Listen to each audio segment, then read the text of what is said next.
Hello guys, welcome to Victory Studies. Okay guys, fourth lesson quadratic equation and example 3 అనమాట. Okay guys, మీరు ఖచ్చితంగా వినండి. ఇది very very important problem. Factorization method కన్నా నేర్చుకుంటే కన్నా మీకు 4 మార్క్స్ రానికి అవకాశం ఉంటుంది. అలాగే మీరు ఖచ్చితంగా మీకు ప్రతి ఒక్క నోట్స్ కావాలనుకుంటే ఇన్స్టాగ్రామ్ లో విక్టరీ స్టడీస్ అని టైప్ చేయండి, నోట్స్ అవైలబుల్ గా ఉంటుంది.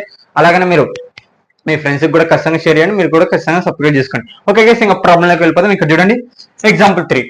Find the roots of the quadratic equation 2x² - 5x + 3 by the factorization. ఇప్పుడు ఈ ఫ్యాక్టరైజేషన్ మెథడ్ కనుక్కోవాలి. ఇక్కడ చూడండి, ఇది క్వాడ్రాటిక్ ఈక్వేషన్. పవర్ 2 ఉందంటే ఇది క్వాడ్రాటిక్ ఈక్వేషన్. ఓకే, ఇప్పుడు ఈ క్వాడ్రాటిక్ ఈక్వేషన్ అనుకోనిక నేను చాలా సార్లు చెప్పడం జరిగింది. క్వాడ్రాటిక్ ఈక్వేషన్ అనుకోనిక ఎన్ని మెథడ్స్ ఉంటాయి? ఫ్యాక్టరైజేషన్ మెథడ్ ఉంటుంది, గ్రాఫికల్ మెథడ్ ఉంటుంది, అలాగే క్వాడ్రాటిక్ ఫార్ములా ఉంటుంది. మొత్తం 3 ఉంటాయి. ఇప్పుడు ఆల్రెడీ మనం గ్రాఫికల్ మెథడ్ నేర్చుకున్నాం పాలినామిల్స్ లో. ఇప్పుడు factorization method, already factorization method కూడా మనం దాంట్లో పాలినామిల్స్ లో నేర్చుకున్నాం. ఓకే, ఇక్కడ చూడండి, given the solution, given the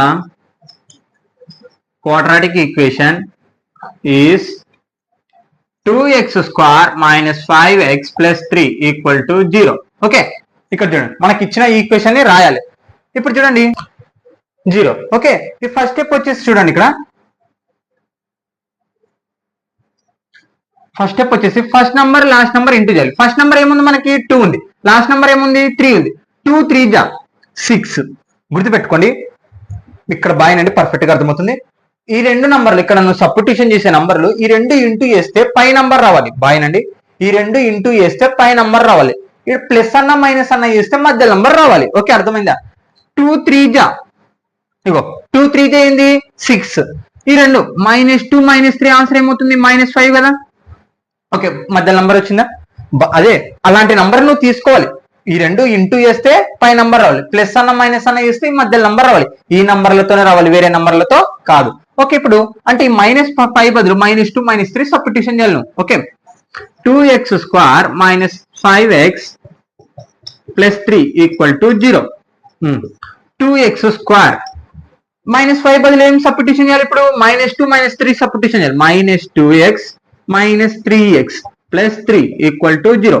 -2x - 3x ఏమవుతుంది? -5x. సేమ్ అదే నంబర్ వస్తుంది. అలా చేసినావు అనుకో నువ్వు ఖచ్చితంగా లెక్క కరెక్ట్ వస్తుందని అర్థం. Okay, 2x². ఇప్పుడు చూడండి, కామన్ తీయాలి. ఈడికో కేసు తీసుకొని కామన్ తీయాలి. ఓకే, ఇప్పుడు చూడండి, దీంట్లో ఏం కామన్ ఉంది? 2x కామన్ ఉంది మనకి. 2x కామన్, ఇక్కడ 2x కామన్ ఇద్దాం. x² అంటే ఇక్కడ ఎన్ని x² ఉన్నట్టు? 2 ఉన్నట్టు. అంటే ఒకటి తీసేసి ఎంత ఉంటుంది? ఒక x ఉంటుంది. -2x మొత్తం బయట తీసేసినాం, 1 మిగులుతుంది. ఇక్కడ ఏముండదంటే ఇక్కడ 3 ఉంది, కామన్ ఉంది కాబట్టి -3 కామన్ తీద్దాం.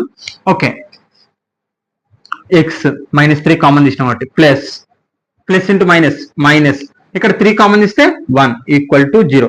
ఇక్కడ సేమ్ నంబర్లు ఇట్లా సేమ్ వచ్చినట్టు నువ్వు చేస్తున్న లెక్క కరెక్ట్, లేదంటే తప్పు. ఓకే, ఇప్పుడు చూడండి, మళ్ళీ ఇక్కడ కామన్ ఏముంది? x - 1 x - 1 = 0 ఒకసారి.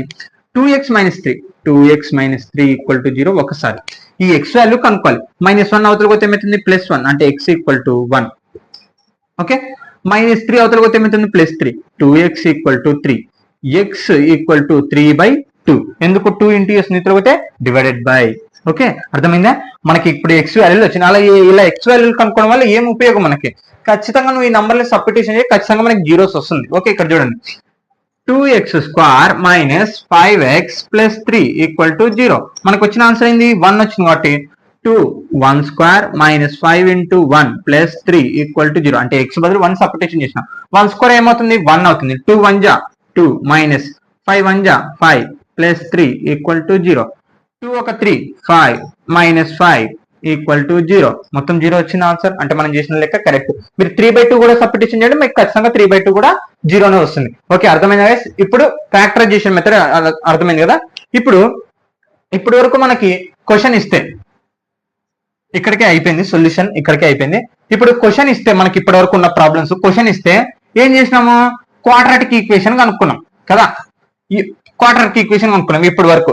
ఇప్పుడు ఏం చేయాలంటే క్వశ్చన్ ఇస్తే క్వాడ్రాటిక్ ఈక్వేషన్ కనుక్కొని వాటికి ఫ్యాక్టరైజేషన్ మెథడ్ కనుక్కొని సొల్యూషన్స్ కనుక్కోవాలి.